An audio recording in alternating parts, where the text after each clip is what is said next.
सभी को नमस्ते प्रणाम। मैं अपने चैनल में आप लोगों का बहुत बहुत स्वागत करती हूं और उम्मीद करती हूं कि आप लोग बहुत अच्छे होंगे। आज आप लोगों के बीच में एक बहुत ही सुंदर विवाह का उठान गीत लेकर आई हूं, उसे आप लोग सुनिए। अगर गीत पसंद आता है तो लाइक कमेंट करना ना भूलें। केकरे महलिया से निकली मालिनिया, यार निकली मालिनिया, अरे कहवा सगुन ली है जाई रे ललनवा, अरे कहवा सगुन ली है जाई रे ललनवा।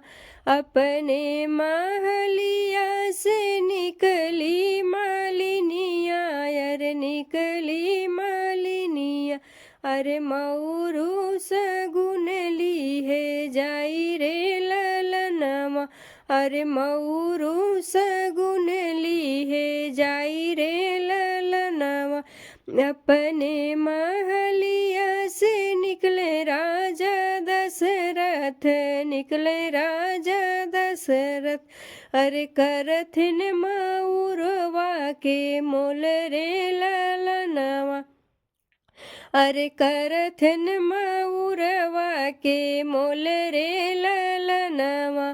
कितने के है मालिन तोहरा मऊरवा, अरे तोहरा मऊरवा, अरे हीरा मोती देई जड़वाई रे ललनवा, अरे हीरा मोती देई जड़वाई रे ललनवा।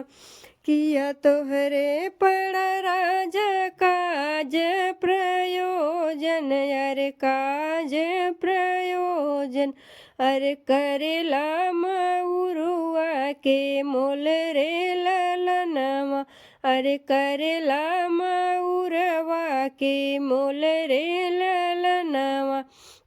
हमरे ही पड़ा मालिन काज प्रयोजन, अरे काज प्रयोजन, अरे हमरे ही राम के बियाह रे ललनवा, अरे हमरे ही बेटा के बियाह रे ललनवा।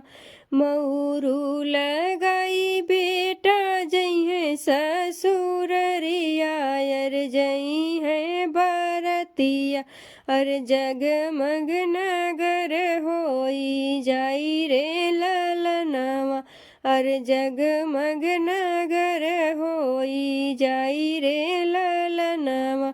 केकरे महलिया से निकली मालिनिया, अरे कहवा सगुन ली है जाई रे ललनवा।